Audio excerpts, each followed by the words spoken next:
सभी स्टूडेंट को good morning. देखिए, हम लोग अभी पढ़ रहे हैं electromagnetic spectrum. Electromagnetic magnetic spectrum में बताए थे, इलेक्ट्रोमैग्नेटिक स्पेक्ट्रम उसे कहा जाता है जब विद्युत चुम्बकीय तरंग, जो कि 6 टाइप का होता है, इस 7 टाइप का होता है। इस 7 टाइप का जो विद्युत चुम्बकीय तरंग है, सभी का अपना अलग अलग आवृत्ति है, सभी का अपना अलग अलग तरंग दैर्ध्य है। उसकी एक पट्टी बन जाती है और उसी पट्टी को हम लोग इलेक्ट्रोमैग्नेटिक स्पेक्ट्रम कहते हैं। अब गौर कीजिए, यहाँ से अब समझने वाली बात है। यहाँ से इलेक्ट्रोमैग्नेटिक स्पेक्ट्रम का डिफिनीशन तो कल बताए ही थे पिछले क्लास में। इलेक्ट्रोमैग्नेटिक स्पेक्ट्रम का डिफिनीशन पिछले क्लास में हुआ था।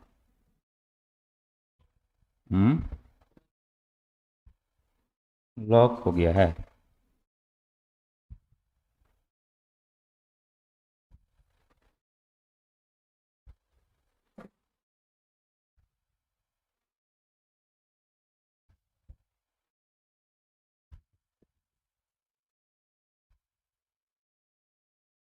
वाह, पूरा बड़ा हो गया। देखिए भाई, इलेक्ट्रोमैग्नेटिक स्पेक्ट्रम का डिफिनीशन है, कल बताए थे, एक बार रिवाइज करा रहे हैं क्योंकि कुछ स्टूडेंट का कहना है कि विद्युत चुम्बकीय तरंग 7 टाइप का होता है। तो क्या विद्युत चुम्बकीय स्पेक्ट्रम भी 7 टाइप का होता है? ऐसा नहीं है। विद्युत चुम्बकीय स्पेक्ट्रम तो एक ही हुआ, लेकिन विद्युत चुम्बकीय तरंग 7 टाइप का होता है। तो यहाँ पर है the distribution of electromagnetic radiation according to the frequency or wavelength each called electromagnetic spectrum. Electromagnetic spectrum उसे कहा गया जो कि अलग अलग विद्युत चुम्बकीय तरंग के अलग अलग आवृत्ति और अलग अलग तरंग दैर्ध्य होने के कारण एक पट्टी बना, उसी को इलेक्ट्रोमैग्नेटिक स्पेक्ट्रम कहा गया। देखिए, तो यहाँ से इस तरह से समझ लेना है। तो इलेक्ट्रोमैग्नेटिक स्पेक्ट्रम, इलेक्ट्रोमैग्नेटिक वेव का अगर बात होगा तो ये 7 टाइप का हुआ। इलेक्ट्रोमैग्नेटिक वेव अगर होगा तो 7 टाइप का हुआ। लेकिन स्पेक्ट्रम क्या हुआ? स्पेक्ट्रम हुआ कि अगर अगर ये हो गया radio wave, microwave, infrared, visible, ultraviolet, X rays और गामा रेज। देखिए 7 हुआ, तो वो 7 टाइप हुआ और ये जो बैंड बनाना, इसको इलेक्ट्रोमैग्नेटिक स्पेक्ट्रम कहा गया। इसमें नाम हम लोग लिख सकते हैं। ये हो गया रेडियो वेव। कुछ स्टूडेंट का क्वेश्चन आया है, इसलिए हम इसको फिर से समझा दे रहे हैं। माइक्रोवेव, ये हो गया आपका इंफ्रारेड वेव, ये हो गया विजिबल वेव, ये हो गया अल्ट्रावायलेट वेव, अल्ट्रावायलेट वेव, ये हो गया एक्स रेज और ये हो गया गामा वेव। अब इसमें भी कुछ स्टूडेंट ने लिखा है कि सर वेव और रेज, गामा वेव की गामा रेज दोनों लिख सकते हैं। गामा वेव भी है, एक तरंग भी है, और एक क्या है, रेज भी है। प्रकाश तरंग या वेव, तो प्रकाश तरंग भी है, प्रकाश किरण भी है, प्रकाश लाइट रेज भी है, और लाइट क्या है, वेव भी है। तो गौर कीजिए, यहाँ पे गामा वेव भी है और गामा रेज भी लिख सकते हैं। तो यहाँ ये जो एक पट्टी बना, ये इस प्रकार से जो पट्टी बना, it is called electromagnetic spectrum. इसको इलेक्ट्रोमैग्नेटिक स्पेक्ट्रम कहा गया। और ये तो 7 टाइप का होता है, वो तो है ही। तो 7 टाइप वो होता है इलेक्ट्रोमैग्नेटिक वेव, और ये जो पट्टी बना अलग अलग, सबकी फ्रीक्वेंसी अलग अलग है, सबका वेवलेंथ अलग अलग है, इसको हम लोग इलेक्ट्रोमैग्नेटिक स्पेक्ट्रम कहते हैं।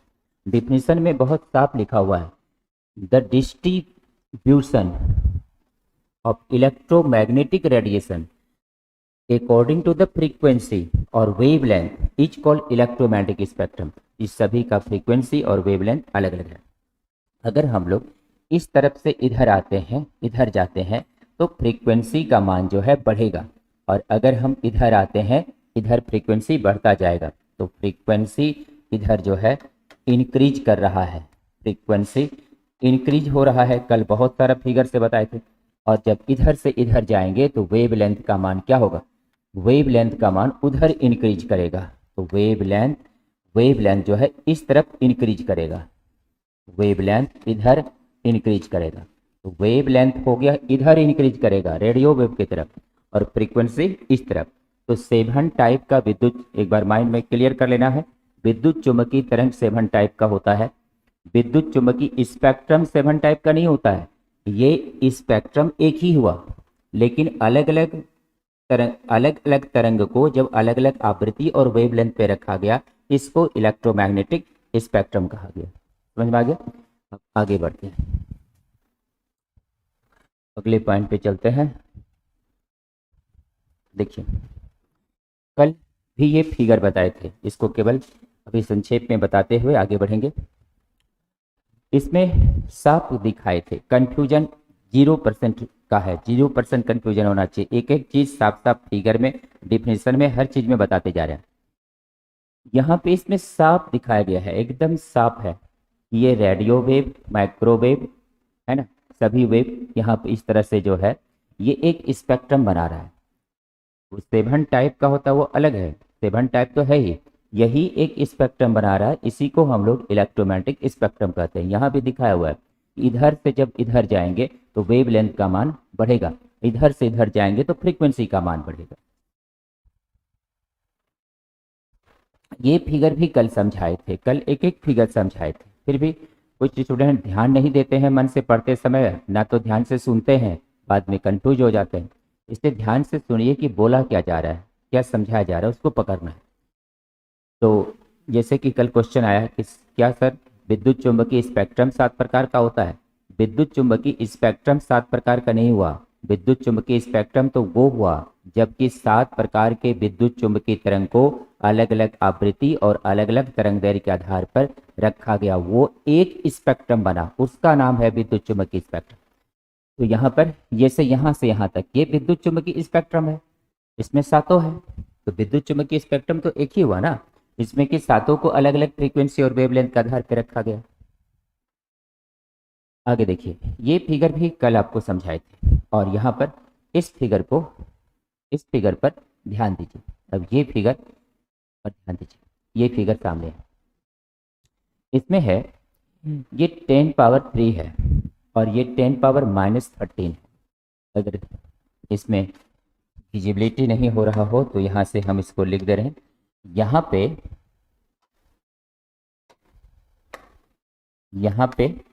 10 पावर 3 है, ये जो है इसका 1 है, इसका 10 पावर -3 है, इसका 10 पावर -5 है, इसका जो है 10 पावर -7 है, और इसका 10 पावर -9 है, इसका 10 पावर -11 है, और इसका 10 पावर -13 है। ये है क्या भाई? ये सब इसका वेवलेंथ दिया हुआ है। ये क्या दिया हुआ है? वेवलेंथ। तो वेवलेंथ जब हम रेडियो वेव से गामा वेव की ओर जाते हैं तो घट रहा है, बार बार कह रहे हैं, गौर करना है। रेडियो वेव से गामा वेव की ओर जा रहे हैं तो वेवलेंथ घट रहा है, ये इसका वेवलेंथ है। तो यहाँ पर है वेवलेंथ जो है डिक्रीज कर रहा है, तो यहाँ पर है वेवलेंथ जो है इस तरफ जाने पर डिक्रीज हो रहा है। बहुत स्पष्ट कंसेप्ट है। वेवलेंथ जो है रेडियो वेव का सबसे ज़्यादा हो गया और गामा वेव का सबसे कम हो गया। तो यहाँ पर आप देख सकते हैं, यहाँ से कल भी समझाया था इस तरह का, ये जब ज़्यादा लंबा छलांग लगा रहा है इसका मतलब यहाँ वेवलेंथ क्या है? कम। छोटा छोटा छलांग हो रहा है इसका मतलब वेवलेंथ क्या हो रहा है? घट रहा है। तो वेवलेंथ 10 पावर -13 मीटर हो गया और यहाँ वेवलेंथ 10 पावर 3 है। इस वैल्यू से भी आप समझ सकते हैं याद रख सकते हैं कि वेव लेंथ रेडियो वेव का कितना है, माइक्रोवेव का कितना है, सबका कितना है। यहाँ पर आपको लिखा हुआ है, यहाँ पे हो सकता है कि साफ साफ नहीं दिख रहा हो, तो यहाँ पर हम एक बार लिख दे रहे हैं। देखिए ये जो है आपका, ये है रेडियो वेव, इसको उतारना है सबको। ये रेडियो वेव है, ये जो है माइक्रोवेव है, ये वाला इंफ्रारेड है, ये वाला जो है विजिबल है, ये जो है अल्ट्रावायलेट वेव है, ये जो है एक्स रेज है, और ये जो है गामा वेव है। समझ गए? ये सभी का वेवलेंथ इस प्रकार से है। तो एक टेबल बना लेना है, इसमें ये फिगर केवल इस तरह से दिखा देना है। ये कैसे दिखाएंगे, इसके लिए हम यहाँ पर एक फिगर बना दे रहे हैं, ऐसे करके गौर कीजिए। ये ऐसे, ये वेवलेंथ अभी बहुत ज़्यादा है, वेवलेंथ धीरे धीरे कम हो रहा है, वेवलेंथ धीरे धीरे घट रहा है, वेवलेंथ धीरे धीरे एकदम घट गया है। तो ऐसा करके फिगर बना देना है। यहाँ जो बना हुआ है ना, ये फिगर बना देना है। तो वेवलेंथ शुरू में बहुत ज़्यादा है, धीरे धीरे वेवलेंथ का मान क्या हो रहा है, घट रहा है। ये फिगर बना देना है सभी को।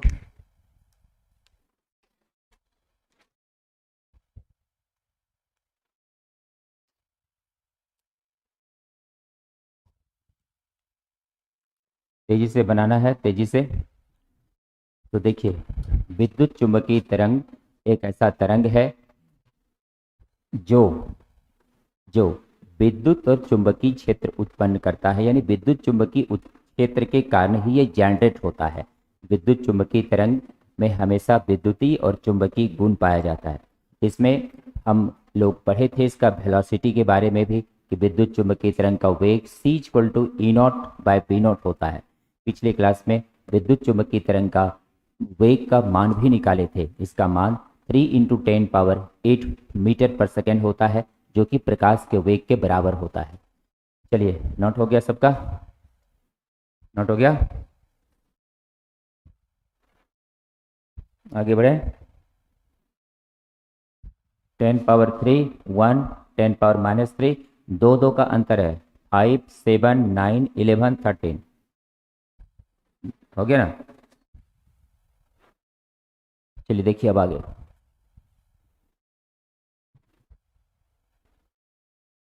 ये फिगर भी इस तरह से दिखाया गया है। इस फिगर को थोड़ा बड़ा कर दे रहे हैं। देखिए भाई, ये फिगर, ये रेडियो, ये कल फिगर बताए थे, एक बार केवल रिवाइज करा रहे। ये माइक्रोवेव, ये इंफ्रारेड, ये विजिबल, ये ultraviolet, X rays, gamma ray. Wavelength ज़्यादा है और फिर वेवलेंथ क्या हो गया है, कम हो गया है। इस फिगर में ही दिखाया गया है कि वेवलेंथ ज़्यादा और वेवलेंथ कम, जो पीछे था। आगे है विद्युत चुंबकीय तरंग के प्रकार। यहाँ पे एक बार फिर से बता देना चाहूँगा कि विद्युत चुंबकीय तरंग 7 प्रकार का होता है। सातों तरंग का अलग अलग आवृत्ति और अलग अलग तरंग दैर्ध्य का एक पट्टी बनता है, उसको विद्युत चुंबकीय स्पेक्ट्रम कहते हैं। Radio wave, radio wave, radio wave उसे कहा जाता है जो कि एक इलेक्ट्रोमैग्नेटिक रेडिएशन के द्वारा ही उत्पन्न होता है। सब कल पढ़ा दिए हैं, इसका हिंदी सब भी लिखा दिए हैं, आज केवल इसका रिवाइज करा के फिर आगे बढ़ेंगे। इलेक्ट्रोमैग्नेटिक रेडिएशन है जो वेवलेंथ में, इलेक्ट्रोमैग्नेटिक स्पेक्ट्रम में सबसे ज़्यादा वेवलेंथ होता है और इसकी सबसे कम फ्रीक्वेंसी होती है। इस तरह के तरंग, जिसका कि एक ऐसा विद्युत चुंबकीय तरंग जिसका तरंगदैर्घ्य सबसे अधिक और सबसे कम आवृत्ति होता हो, उसे ही रेडियो वेव कहते हैं। इसका खोज मार्कोनी ने किया था। आगे इसके बारे में भी कल बता दिए थे। आगे देखिए, अब यहाँ पे टाइप ऑफ इलेक्ट्रोमैग्नेटिक वेव। अब देखिए, अब आगे है माइक्रोवेव। अब आज का ये क्लास अब यहाँ से स्टार्ट होता है। बोले थे कल कि एक टेस्ट लेंगे, तो कुछ स्टूडेंट ने कहा कि एक बार रिवाइज करने के लिए हम लोगों को दिया जाए समय, तो बहुत सारे स्टूडेंट ने कहा तो चलिए एक बार हम आज आपको रिवाइज करने का मौका एक बार और देते हैं। कल हम 10 क्वेश्चन पूछेंगे विद्युत चुंबकीय तरंग का। 10 क्वेश्चन में जो स्टूडेंट सबसे ज़्यादा जवाब देगा उसको जो है प्राइज दिया जाएगा जैसे ही ऑफलाइन क्लास खुलेगा। तो चलिए तैयारी रखिएगा ठीक से। देखिए आज हम लोग स्टार्ट कर रहे हैं अब माइक्रोवेव। ये माइक्रोवेव आज का नया पॉइंट है। ये माइक्रोवेव है क्या, अब इसे हम लोगों को समझना है। व्हाट इज माइक्रोवेव, ये माइक्रोवेव के बारे में समझना है। देखिए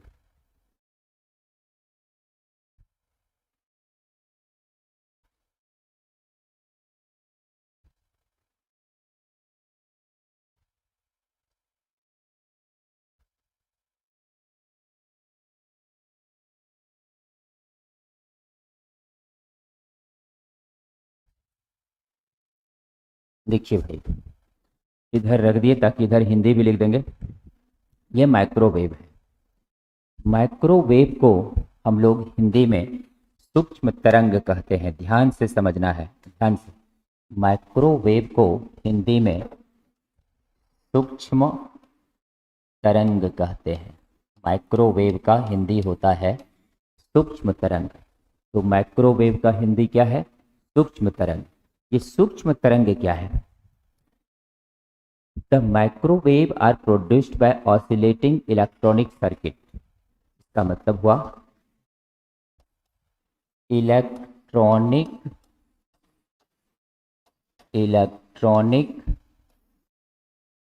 परिपथ, इलेक्ट्रॉनिक परिपथ के दोलन द्वारा सूक्ष्म तरंगें उत्पन्न होती है। सूक्ष्म तरंगें उत्पन्न होती है। The frequency of microwave lies between सूक्ष्म तरंग की आवृत्ति। जिस मीडियम के जो स्टूडेंट हैं लिखते चलिएगा, जो इंग्लिश के हैं इंग्लिश में लिखते चलिए, हिंदी में है तो हिंदी में लिखते चलिए, रुकिए मत। सूक्ष्म तरंग की आवृत्ति 3 × 10⁸ हर्ज से 3 × 10⁻11 हर्ज के बीच होती है। Microwave are used in radar and other communication system.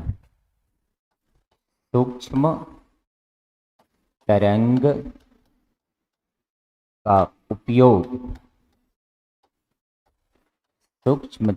का उपयोग radar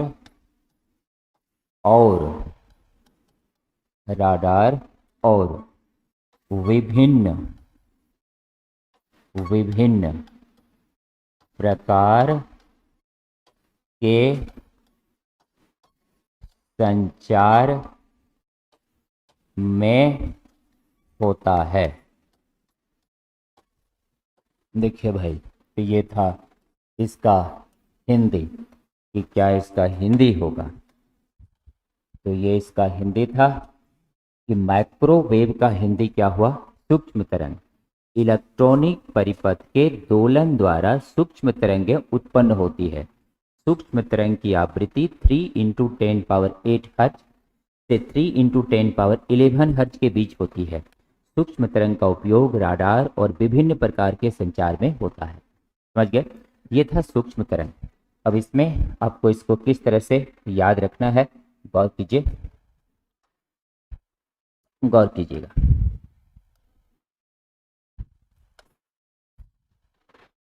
remember,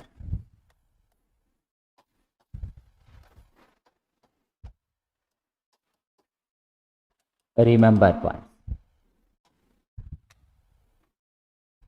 number 1, microwave is observe by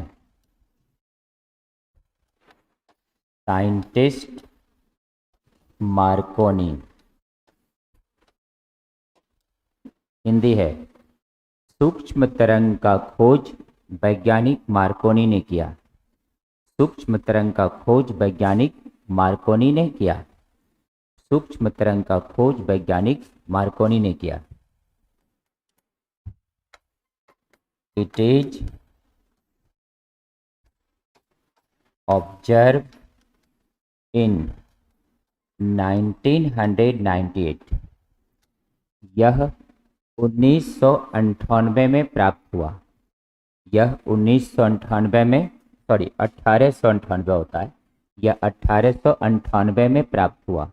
यह 1898, यानी ये एक रेडियो वेव का ही लेयर है, रेडियो वेव का ही ऊपर में जो पाया जाता है उसी को माइक्रोवेव कहा गया। Number 3, frequency. इसका फ्रीक्वेंसी होता है, फ्रीक्वेंसी लेवल 3 × 10⁸ हर्ज से लेकर 3 × 10⁻11 हर्ज। ये 3 × 10⁸ हर्ज से लेकर 3 × 10⁻11 हर्ज तक होता है। आगे है microwave. Microwave is produced, microwave is produced by the oscillation, by the oscillation of electronic circuit, by the oscillation of electronic circuit। सूक्ष्म तरंग की उत्पत्ति विद्युत यानी इलेक्ट्रॉनिक परिपथ में दोलन द्वारा होता है। सूक्ष्म तरंग की उत्पत्ति इलेक्ट्रॉनिक परिपथ में दोलन द्वारा होता है। देखिए भाई, तो सूक्ष्म तरंग की उत्पत्ति कैसे होती है? इलेक्ट्रॉनिक परिपथ में दोलन द्वारा होती है। सूक्ष्म तरंग की उत्पत्ति इलेक्ट्रॉनिक परिपथ में दोलन द्वारा होती है। इलेक्ट्रॉनिक परिपथ क्या हुआ? जिसमें कि इलेक्ट्रॉन चार्ज पार्टिकल मूव किया, उसको जब वाइब्रेशन कराया गया तो माइक्रोवेव उत्पन्न हुआ। समझ गए? अब आगे देखिए,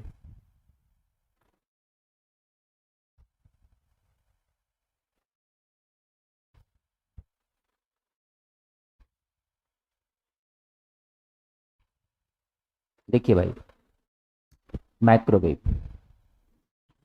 माइक्रोवेव के बारे में अभी आपने पढ़ा ही, माइक्रोवेव के बारे में। तो देखिए इसका यूजेज क्या क्या है। माइक्रोवेव को हम लोग किस किस चीज में यूज करते हैं? यहाँ पर है यूजेज ऑफ माइक्रोवेव। माइक्रोवेव का हम लोग यूज किस चीज में करते हैं? तो यहाँ पर लिखना है यूजेज। तो यूजेज में नोट करना है। देखिए, यूजेज यानी सूक्ष्म तरंग का उपयोग, सूक्ष्म तरंग का उपयोग। ये हो गया सूक्ष्म तरंग का उपयोग। सूक्ष्म तरंग का हम लोग क्या क्या उपयोग करते हैं, अब ये समझना है। तो सूक्ष्म तरंग का हम लोग क्या क्या यूज करते हैं, अब ये समझना है। देखिए यहाँ पर आपके सामने है नंबर 1, सूक्ष्म तरंग का हम लोग क्या क्या यूज करेंगे। ये क्या हुआ?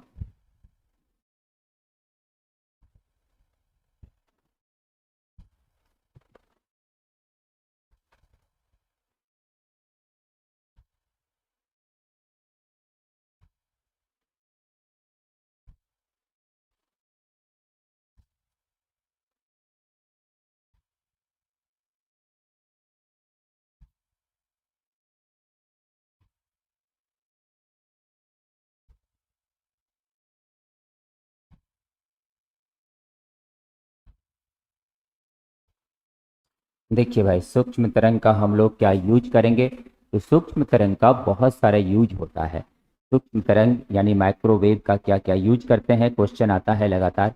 तो बहुत सारे एग्जाम में क्वेश्चन आया है कि सूक्ष्म तरंग का उपयोग किस में किया जाता है। तो देखिए,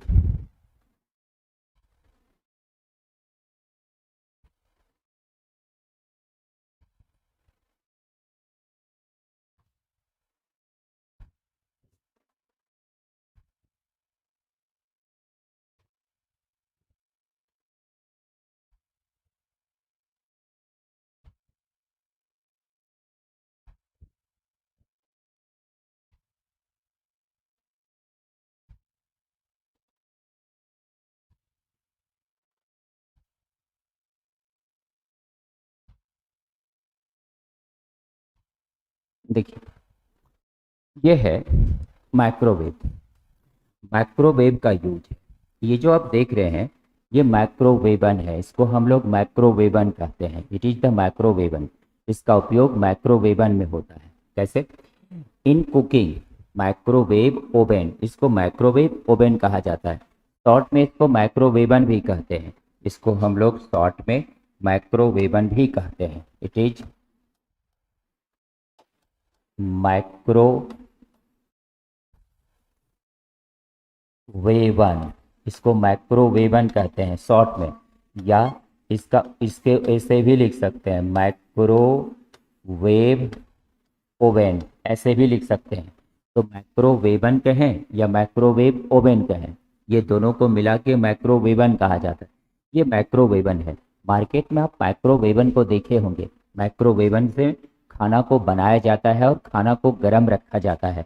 तो खाना को बनाने के लिए माइक्रोवेवन का यूज करते हैं। इसको शटर को से खोलते हैं, अंदर में खाना को रख देते हैं और वो थोड़ी देर में 40 मिनट 45 मिनट जो चीज़ देंगे, इसमें सब चीज़ पापड़ ऊपर सब आप बना सकते हैं। पिज्ज़ा बर्गर सब बना सकते हैं इसमें। तो सारा चीज़ इसमें बनता है माइक्रोवेवन में।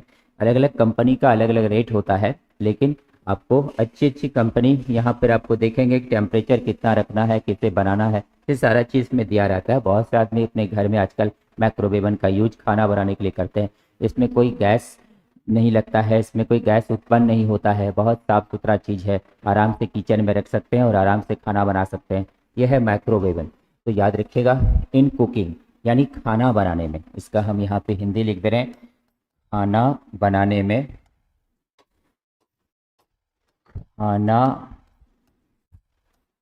बनाने में माइक्रोवेवन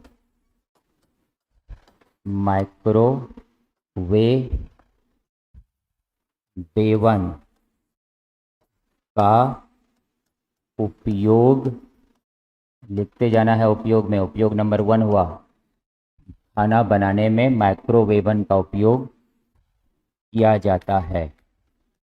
माइक्रोवेवन का उपयोग किया जाता है। खाना बनाने में माइक्रोवेवन का उपयोग किया जाता है। तो पहला नंबर हो गया, खाना बनाने में किसका उपयोग करते हैं? माइक्रोवेव का। तो माइक्रोवेव का उपयोग किया जाता है, माइक्रोवेवन का उपयोग किया जाता है, जिसमें जिसमें सूक्ष्म जिसमें सूक्ष्म तरंगों के सहायता से खाना बनता है। सूक्ष्म तरंगों के सहायता से खाना बनता है। देखिए भाई, ये जो खाना बनाना है, खाना बनाने में माइक्रोवेवन का उपयोग किया जाता है। ये माइक्रोवेवन है, इसमें हम लोग खाना बनाते हैं और खाना को गर्म भी रख सकते हैं। यह है माइक्रोवेवन। अब अगला नंबर देखिए। अगला जो नंबर है आपका वो है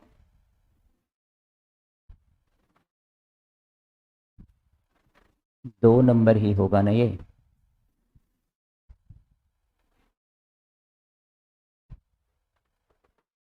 देखिए 2 नंबर यहाँ पे है। 2 नंबर इसमें है, ये है इन रीहीट फूड। रीहीट मतलब क्या होता है? पुनः गर्म करना। अगर आप चाहें तो सुबह का खाना बना हुआ शाम में अगर आप खाते हैं तो पुनः इसमें गर्म कर सकते हैं और इसमें ठीक वैसा ही हो जाएगा जैसे सुबह में बनाते समय था। तो यहाँ हुआ रीहीट फूड, मतलब खाना को गर्म, पुनः गर्म करने में। तो यहाँ पे इसका हिंदी हो गया, इसका हिंदी हो गया खाना खाना पुनः गर्म करने में। खाना पुनः गर्म करने में, देखिए भाई, खाना पुनः गर्म करने में हम लोग यूज करते हैं किसका? माइक्रोवेव का। तो माइक्रोवेवन का यूज खाना को पुनः गर्म करने में करते हैं। तो यहाँ पर है इट इज यूजफुल। इसका इसका उपयोग खाना को पुनः गर्म करने के लिए किया जाता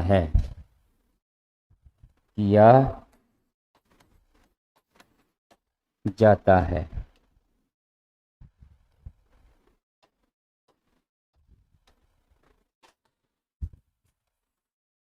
इसका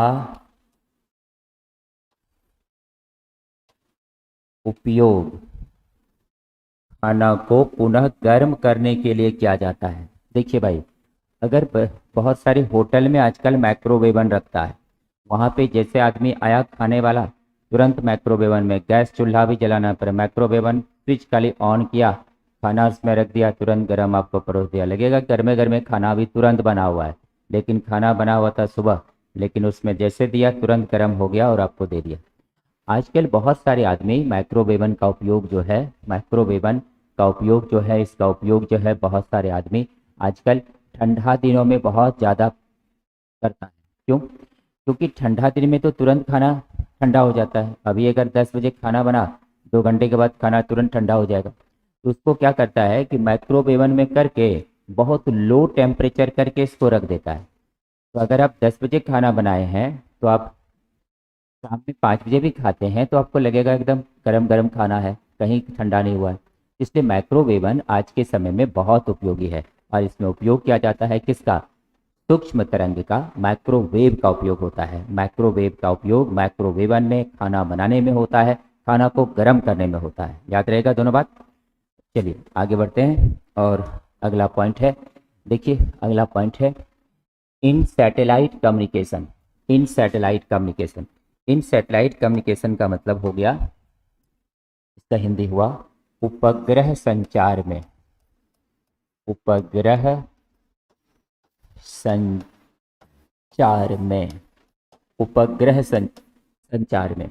देखिए भाई, उपग्रह जो काम कर रहा है, सैटेलाइट जो काम कर रहा है, आप सैटेलाइट की सहायता से अभी तुरंत देखते हैं कि पता चल जाता है आपको कि हम किस लोकेशन में हैं। गूगल मैप का यूज करते हैं ना, उसमें सैटेलाइट का काम होता है कि किस लोकेशन में कहाँ पर क्या है, होटल किधर है, किधर आपका स्टेशन किधर है, कौन जगह कहाँ है, कौन मोहल्ला किधर है, कौन सा चीज़ कहाँ है। इसमें किसका उपयोग करते हैं? गूगल मैप का। गूगल मैप किसके सहायता से चलता है? सैटेलाइट कम्युनिकेशन से। सैटेलाइट कम्युनिकेशन से चलता है। ये सैटेलाइट कम्युनिकेशन जो है, इसमें माइक्रोवेव का यूज किया जाता है। माइक्रोवेव का, ये सैटेलाइट कम्युनिकेशन में माइक्रोवेव का यूज होता है। तो उपग्रह संचार में, तो यहाँ पे देख सकते हैं उपग्रह संचार में, तो यहाँ पे हम लोग लिख सकते हैं इसका उपयोग,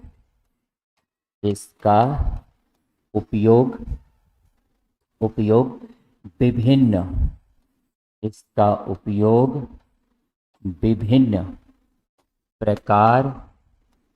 विभिन्न प्रकार के संचार, विभिन्न प्रकार के संचार। हिंदी लिखने में तो थोड़ा होता ही है लेट। इसका उपयोग विभिन्न प्रकार के संचार में किया जाता है। देखिए भाई, इसका उपयोग विभिन्न प्रकार के संचार में किया जाता है, जिससे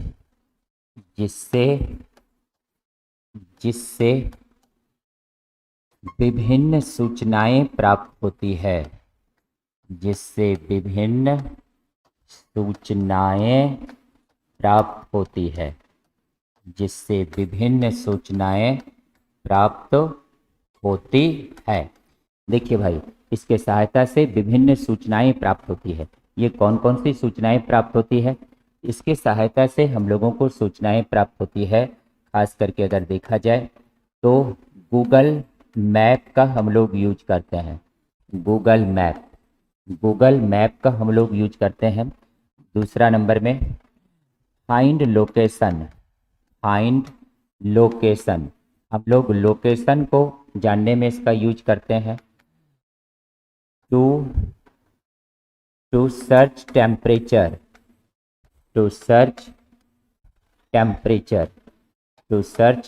टेम्परेचर, टेम्परेचर को प्राप्त करने में करते हैं, to obtain the pressure, to obtain the pressure. देखिए भाई, तो हम लोग सैटेलाइट कम्युनिकेशन के सहायता से गूगल मैप का उपयोग करते हैं, अलग अलग जगह का स्थान का नाम खोजते हैं। फाइंड लोकेशन, हम लोग स्थान को खोजते हैं।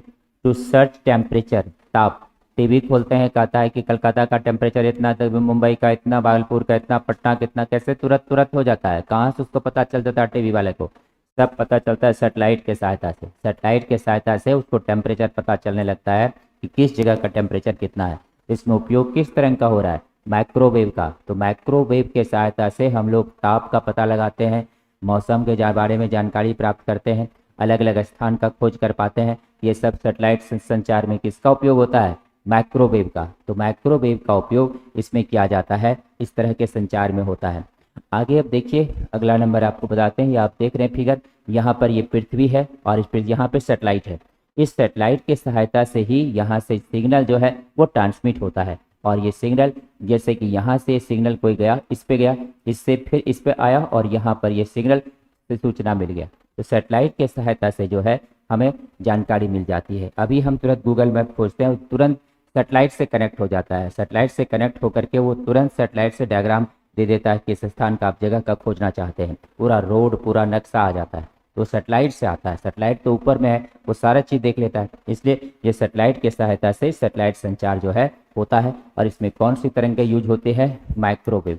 इसमें माइक्रोवेव का यूज किया जाता है। इसका हिंदी मीडियम के जो स्टूडेंट हैं सोच रहे होंगे हिंदी नहीं बोले, इसका हिंदी बोल चुके हैं, एक बार सुन लीजिए। इसका उपयोग गूगल मैप में होता है। इसका उपयोग लोकेशन मतलब कोई स्थान खोजने में होता है। इसका उपयोग जो है ताप का जानकारी प्राप्त करने में होता है। इसका उपयोग जो है दाब का जानकारी प्राप्त करने में होता है। समझ गए? तो ये था सैटेलाइट संचार। आगे है, आगे देखिए, आगे है राडार। इसका उपयोग राडार में भी किया जाता है। इसका उपयोग किस में होता है? राडार में होता है। देखिए, राडार में भी इसका उपयोग किया जाता है। ये देखिए, ये आपका राडार है। तो यहाँ पर ये राडार में भी इसका उपयोग हम लोग करते हैं।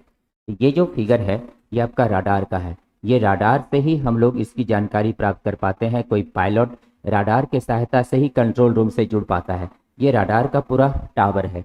और यहाँ पे आप देखिए, ये पृथ्वी है। पृथ्वी की चारों ओर ये जितने सारे सैटेलाइट है, ये सब सैटेलाइट पृथ्वी से यहाँ पर डायरेक्ट सिग्नल से कनेक्ट हुआ है। और ये सब कनेक्ट जो हुआ है ये अलग अलग लोकेशन में है। कोई अमेरिका की तरफ है, कोई रूस की तरफ है, कोई इंडिया की तरफ है, सब अलग अलग लोकेशन में है। और इसके द्वारा हम लोग जानकारी एक दूसरे देश का भी तुरंत जुटा पाते हैं। ये सैटेलाइट कम्युनिकेशन के द्वारा हम लोग राडार से भी इसका द्वारा उपयोग करते हैं। और अब इसका उपयोग यहाँ पर देखिए, इसमें क्या लिखा हुआ है? Radar communication. इसका हिंदी यहाँ पे लिख दे रहे हैं। इसका हिंदी यहाँ पे हम लिख दे रहे हैं भाई। इसका हिंदी है राडार, राडार संचार में, राडार संचार में। देखिए भाई, इसका उपयोग राडार संचार में होता है। किसका? माइक्रोवेव का। तो माइक्रोवेव का उपयोग राडार संचार में होता है। तो यहाँ पे कह सकते हैं इसका उपयोग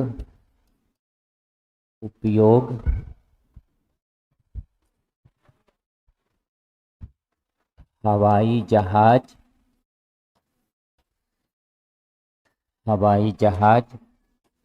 का स्थिति और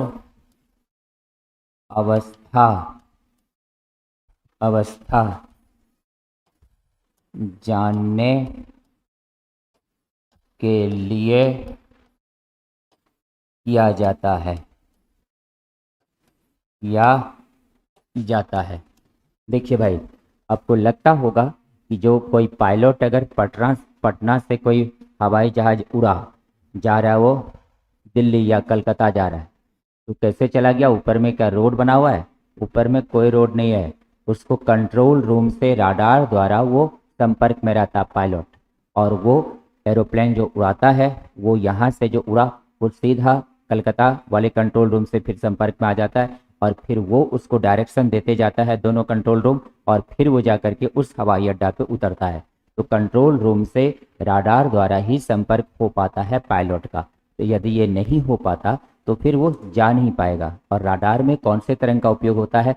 सूक्ष्म तरंग का। तो राडार किस तरंग से चलता है? माइक्रोवेव से। हम लोग अभी क्या पढ़ रहे हैं? माइक्रोवेव का यूज पढ़ रहे हैं। क्या क्या यूज पढ़े?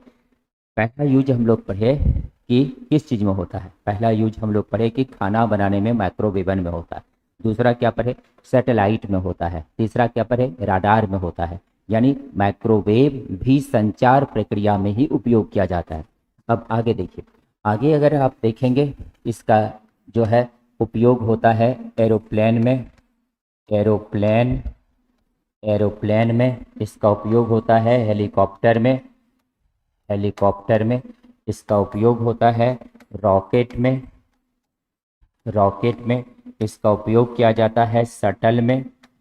शटल जो कि यान होता है जिसमें कि अंतरिक्ष यात्री सब जाता है उसको शटल कहते हैं, इसका उपयोग होता है शटल में। इस सभी में यूज होता है microwave. Microwave is useful for information. तो इंफॉर्मेशन में माइक्रोवेव का यूज किया जाता है। तो ये माइक्रोवेव का यूज हम लोग करते हैं। अब आप देख सकते हैं कि माइक्रोवेव का जो यूज करते हैं यहाँ पर, ये एक राडार का सिग्नल है और राडार के सिग्नल के सहायता से ये सिग्नल को सीधा पायलट को जाता है और ये पायलट यहाँ पर इसके संपर्क में होता है। और पायलट जब इस तरह से संपर्क में होता है राडार से, इस पे गया और इससे सीधा ये सिग्नल यहाँ पर रिसीव किया और ये रिसीव किया, और यहाँ पे जो बैठा हुआ कंट्रोल रूम में आदमी है उसको इसने रिसीव किया सिग्नल को, और इसके बाद ये देख इससे डायरेक्ट इसकी बातचीत हो रही है पायलट से। यहाँ पे ये कंट्रोल रूम में आदमी इंजीनियर होता है बैठा हुआ, मेंटेनेंस इंजीनियर, एयरक्राफ्ट इंजीनियर होता है, वो यहाँ पे बैठा होता है और इससे डायरेक्ट जो है इससे बातचीत हो रही होती है। और इस प्रकार से वो कहता है, अगर ये एरोप्लेन ऊपर चला गया तो यही कहता है कि आप ऊपर जा रहे हैं, हवा कम हो जाएगा, आपका डैना काम नहीं करेगा, आप नीचे आइए। तो फिर सब लोकेशन यहीं से इसको राडार के सहायता से पता चलता है और राडार से ही वो हमेशा डायरेक्शन देता है ताकि वो अपने गंतव्य स्थान तक पहुँच पाता है। आपने सुना होगा कभी कभी कोई एक्सीडेंट कर जाता है एरोप्लेन, क्योंकि अगर उसका संपर्क रूम से यहाँ से, अगर इसका संपर्क रूम से यहाँ से संपर्क टूट जाए, अगर टूट जाए संपर्क इसका यहाँ से, तो वो एरोप्लेन का अब कोई माँ बाप नहीं है, वो कहाँ जाके एक्सीडेंट कर जाएगा कहना मुश्किल है, क्योंकि उसको डायरेक्शन ही नहीं मिल पाएगा कि उसको जाना किधर है, क्योंकि अंतरिक्ष में तो पूरा खुला हुआ स्थान है, उसको कोई डायरेक्शन नहीं मिल पाएगा और ये एरोप्लेन अब एक्सीडेंट हो जाएगा। इसलिए इसको हमेशा संपर्क रूम से इसका संपर्क जो है बना रहता है और इसी के द्वारा चल पाता है। इसमें कौन सी तरंगें यूज होती है? इसमें यूज होती है माइक्रोवेव। इसमें क्या यूज होता है? माइक्रोवेव। इसमें सूक्ष्म तरंग यूज होता है। तो कह सकते हैं सूक्ष्म तरंग का उपयोग जो है राडार संचार में किया जाता है। तो सूक्ष्म तरंग का उपयोग किसमें होता है? राडार संचार में होता है। समझ में आ गया होगा। अब आगे बढ़ें। देखिए भाई, अगला 5 नंबर पॉइंट है। 5 नंबर पॉइंट है आपका और इसमें 5 नंबर में है एस्ट्रोनॉमी। एस्ट्रोनॉमी का मतलब क्या होता है? खगोल शास्त्र। एस्ट्रोनॉमी का मतलब क्या होता है? खगोल शास्त्र। तो देखिए, अब इसमें खगोल शास्त्र में इसका उपयोग किया जाता है।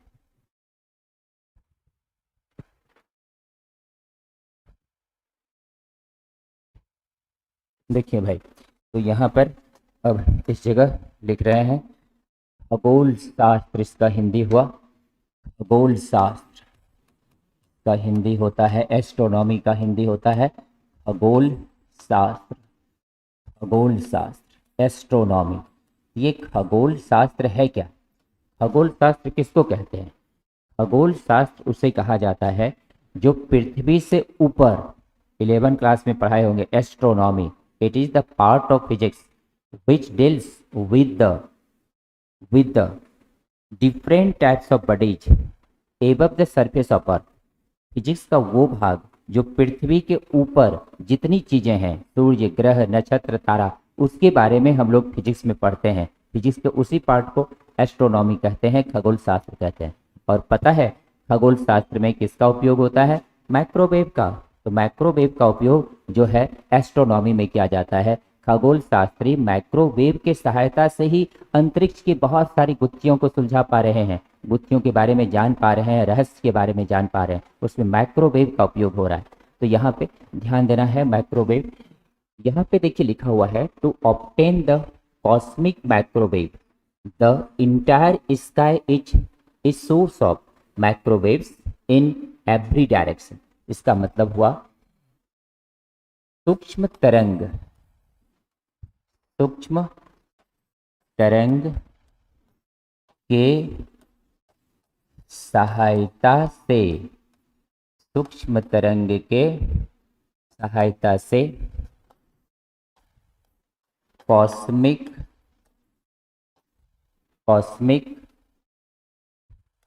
तरंगों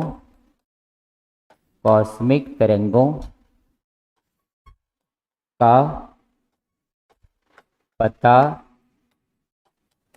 चल पाता है, जो अंतरिक्ष में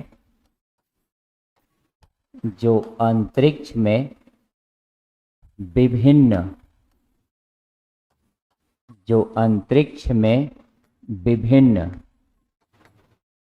दिशाओं में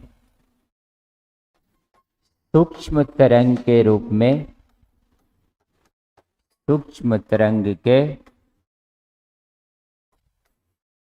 में प्रयोग होता है। देखिए भाई, समझिए, ये अंतरिक्ष का फिगर है, ऊपर का डायग्राम।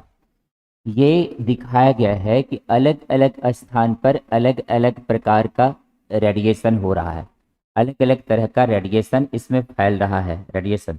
और ये रेडिएशन जो फैल रहा है, ये सूक्ष्म तरंगें उसमें विलयित हो रही है, उसमें घुल रही है, उसमें मिल रही है। अब आपको लग रहा होगा कुछ स्टूडेंट को कि कॉस्मिक रेज क्या है। कॉस्मिक रेज के बारे में पहले समझिए, तब फिर इसको समझाते हैं। कॉस्मिक रेज क्या है?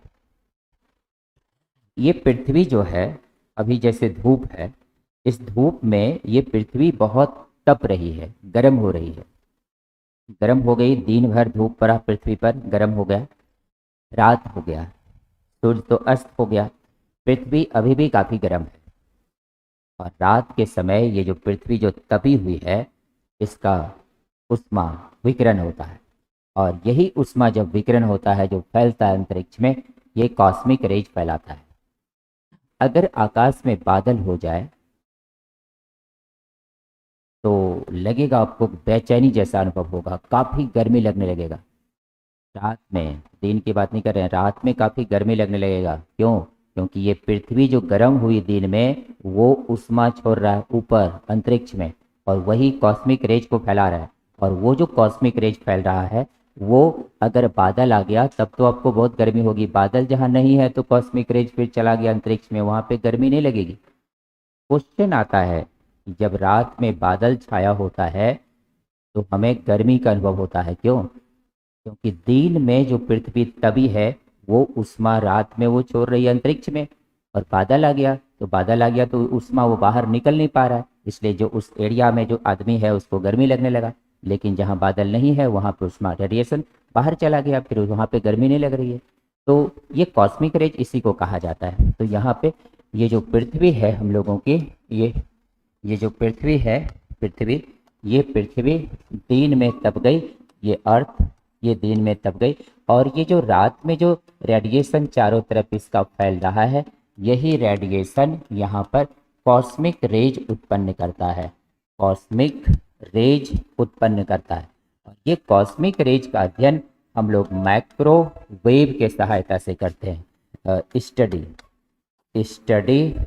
Study bye microwave.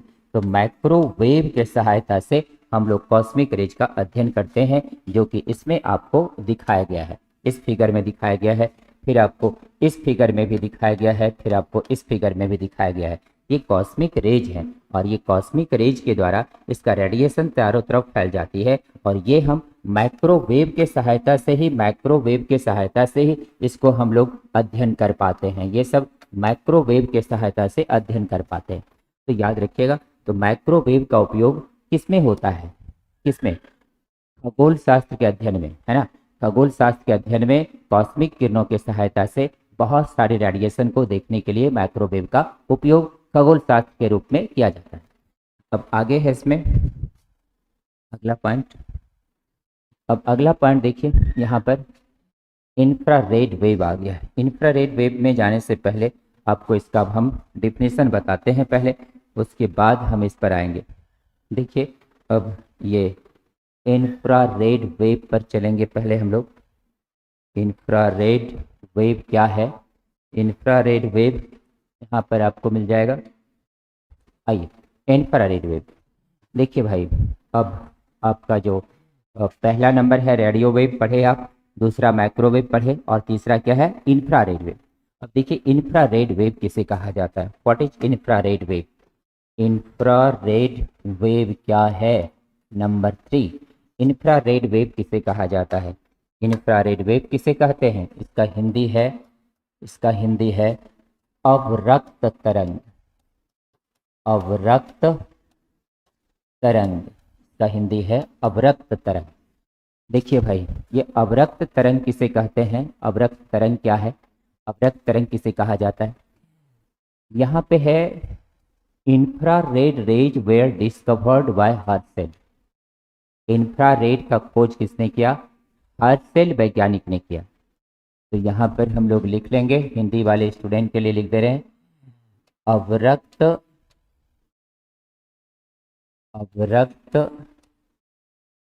तरंग का खोज। अवरक्त तरंग का खोज हर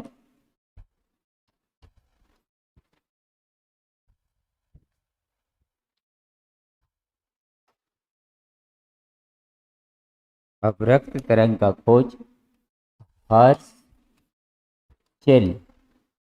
नामक वैज्ञानिक ने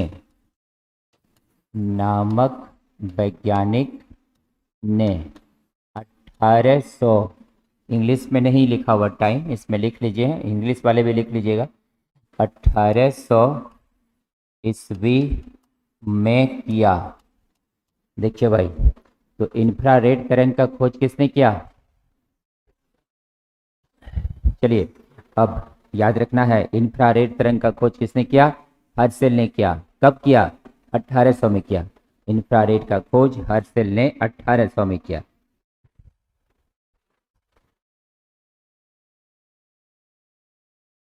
प्रियेश कुमार मिश्रा, ये जो अर्थ है उसमें जो रेडिएशन हो रहा है वो लाल रंग का रेडिएशन, चूंकि तरंगदैर्घ्य ज़्यादा होता है इसलिए उसमें लाल रंग का रेडिएशन ज़्यादा होने से लाल रंग का सूचित हो रहा है, वहाँ पर लाल कलर डिग्री नोट हो रहा है उसमें।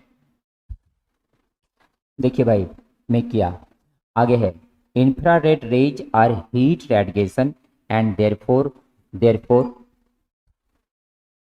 ये तो लाइन कट गया,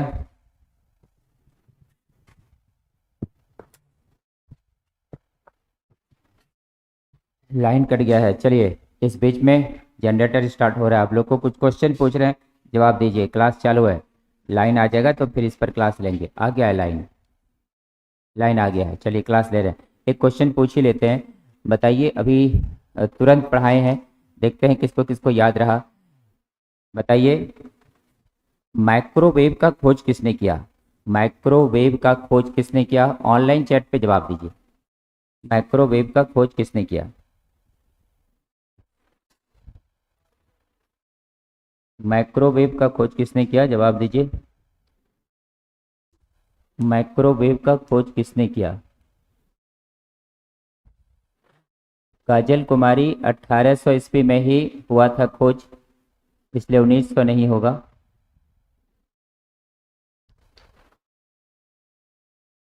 माइक्रोवेव का खोज शिवम कुमार, चलिए सही जवाब है राजा कुमार,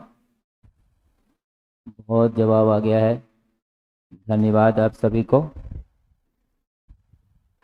सही जवाब आ रहा है, सही जवाब आ रहा है, मार्कोनी सबको याद हो गया है। अच्छा बताइए, दूसरा क्वेश्चन दे रहे हैं, ये जो इंफ्रारेड है। इंफ्रारेड का खोज किसने किया? अभी तुरंत पढ़ा है। इंफ्रारेड का खोज किसने किया? इंफ्रारेड का खोज किसने किया? इंफ्रारेड का खोज किसने किया? अभी तक मार्को नहीं आ रहा।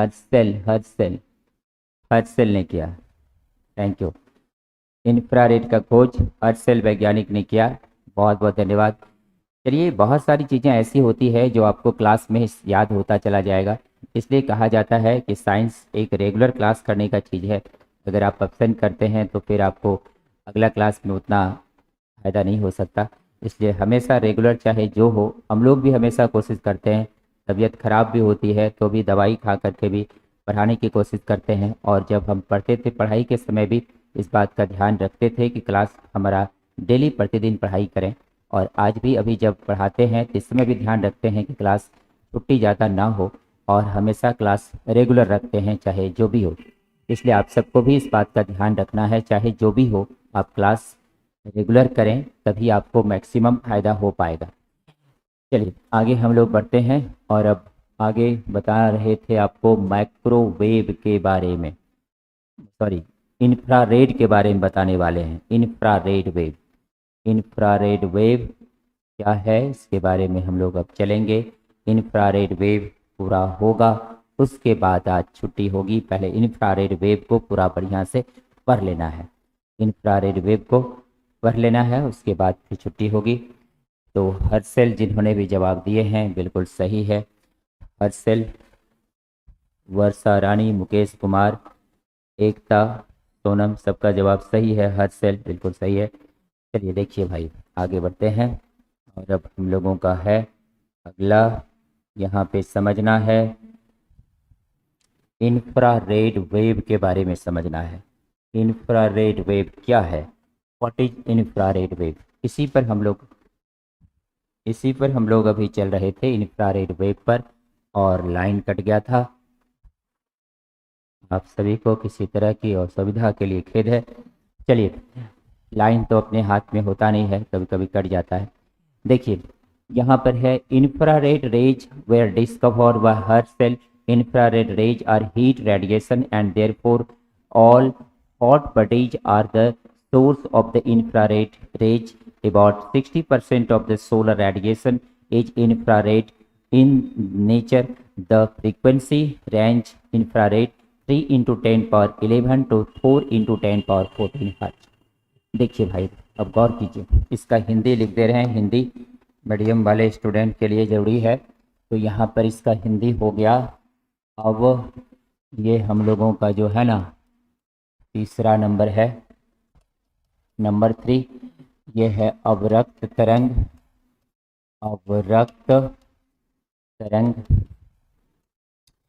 इसका खोज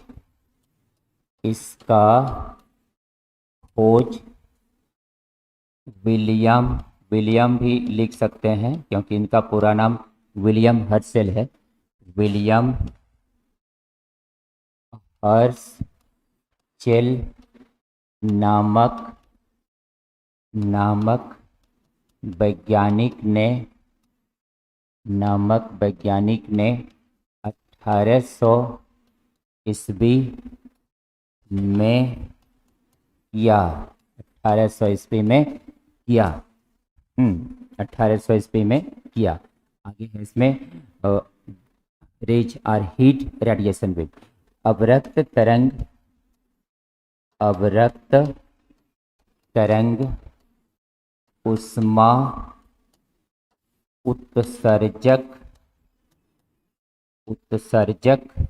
अवरक्त तरंग उष्मा उत्सर्जक तरंग है। अवरक्त तरंग उष्मा उत्सर्जक तरंग है।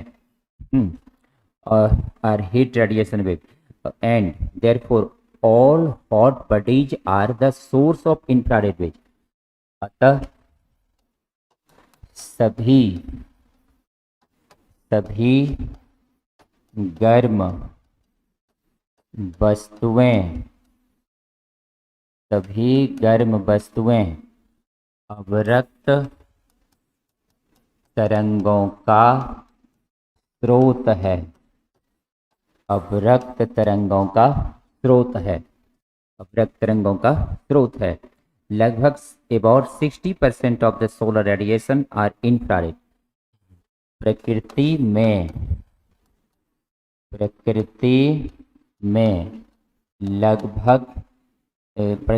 60% तरंगें प्रकृति में 60% तरंगें सौर प्रक्रम में अवरक्त तरंग है, अवरक्त तरंग है। अवरक्त तरंग है। द फ्रीक्वेंसी, इसका आवृत्ति, इसका आवृत्ति 3 × 10⁻11 हर्ज टू 4 × 10⁻14 हर्ज के बीच होता है, के बीच होता है।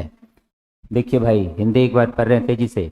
अवरक्त तरंग, इसका खोज विलियम हर्शेल नामक वैज्ञानिक ने 1800 ईस्वी में किया। अवरक्त तरंग उष्मा उत्सर्जक तरंग है। ये सभी गर्म वस्तुएं अवरक्त तरंगों का स्रोत है। प्रकृति में 60% यहाँ पे लिख सकते हैं लगभग।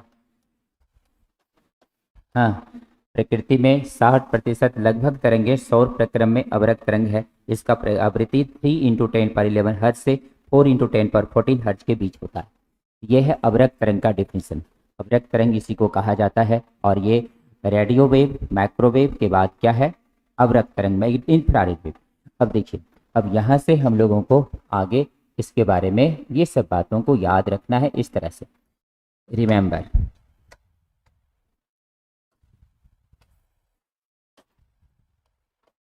इसको पॉइंट वाइज, वही चीज जो है इसको पॉइंट वाइज में करेंगे तो ज़्यादा याद रह जाएगा। तो इसलिए remember point,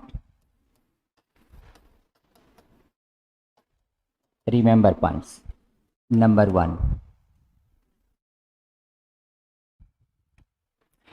William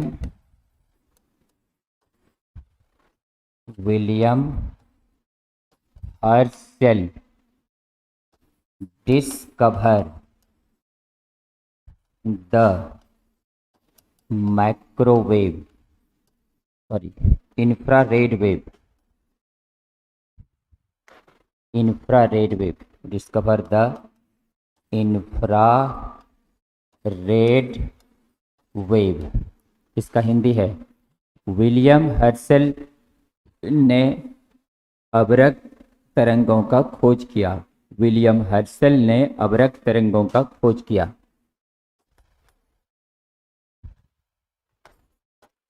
it is observe in 1800। देखिए भाई, यह जो खोज है 1800 ईस्वी में भी हो गया था। अब ये मत सोचिए कि 1900 में, 1900 में नहीं, 1898 में भले मार्कोनी ने रेडियो वेव का खोज किया, लेकिन ये इंफ्रारेड वेव का खोज 1800 में ही हो गया था। और आगे बताएंगे अल्ट्रावायलेट उसका 1801 में ही हो गया था, लेकिन उसका सीरीज नहीं बना था। इस सब का अलग अलग खोज हो गया था। आगे है यहाँ पर इस जगह अगर देखेंगे तो ये है इंफ्रारेड अवरक्त। आगे है अगला नंबर है इंफ्रारेड के बाद यहाँ पे दूसरा number, it is observe by hot bodies. It is observe by hot bodies. देखिए भाई, अगर आप लकड़ी जलाते हैं उसमें जो आग निकलता है उसमें इंफ्रारेड निकल रहा है। अगर आप सूर्य देख रहे हैं इसमें भी इंफ्रारेड है। अगर आप बल्ब जलाते हैं इसमें भी इंफ्रारेड है। इंफ्रारेड जहाँ पे आग निकल रहा है, रेडिएशन हो रहा है, उष्मा हो रहा है, वहाँ पे इंफ्रारेड है। यानी इसमें मेनली हीट जनरेट होता है। तो यहाँ पे अगला नंबर में याद रखिएगा, infrared. Infrared is depend upon is depend upon the production of heat, production of heat, infrared is depend upon the production of heat। इसका मतलब है कि अवरक्त तरंग ऊष्मा के उत्पत्ति पर निर्भर करता है। अवरक्त तरंग ऊष्मा के उत्पत्ति पर निर्भर करता है। नंबर 5,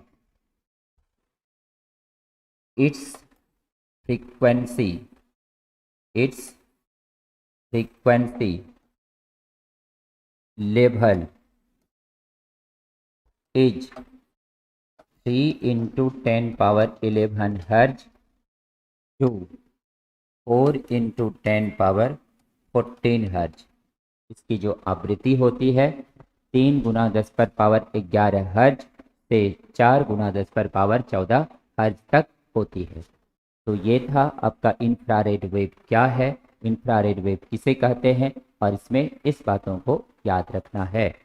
अब कहें, अगर आपको पूछेंगे कि बताइए इंफ्रारेड तरंग कैसे उत्पन्न होता है, इंफ्रारेड तरंग कैसे उत्पन्न होता है, जवाब दीजिए।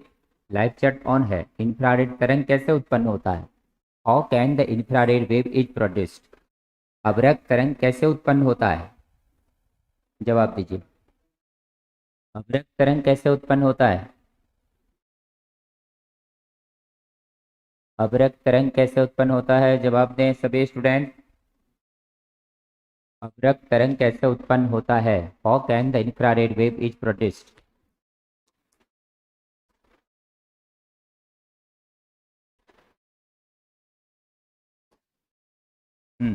इसका तो हिंदी बोले ना। अवरक्त तरंग की आवृत्ति जो है 3 गुना 10 पर पावर 11 हर्ज से 4 गुना 10 पर पावर 14 हर्ज के बीच होती है। हिंदी तो सीधा ही है। हम्म हीट के द्वारा, हीट के द्वारा चलिए, हॉट बॉडीज, जितने भी हॉट बॉडीज है वो सब इंफ्रारेड तरंग उत्पन्न करते हैं। चाहे कोयला जलाते हैं, लकड़ी जलाते हैं, मोमबत्ती जलाते हैं, दिया जलाते हैं, सब में इंफ्रारेड उत्पन्न होते हैं। जितनी हॉट बॉडीज है, ऑल हॉट बॉडीज, इसमें यहाँ पे लिखा हुआ है 60% जो प्रकृति है इसमें हॉट बॉडी द्वारा ही इंफ्रारेड तरंग उत्पन्न होती है। क्लियर है? चलिए आगे बढ़ें और अब इसका यूज देखिए।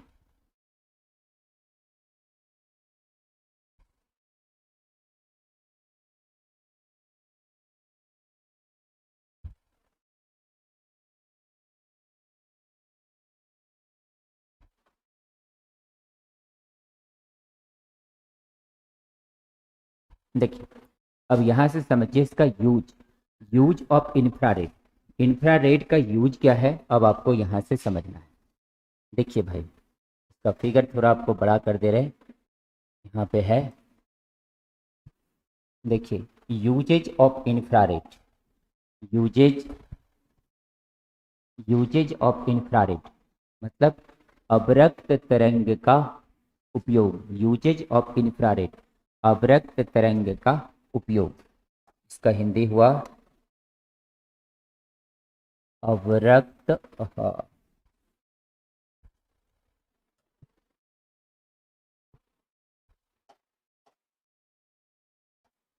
देखिए भाई इसका हिंदी हुआ अवरक्त,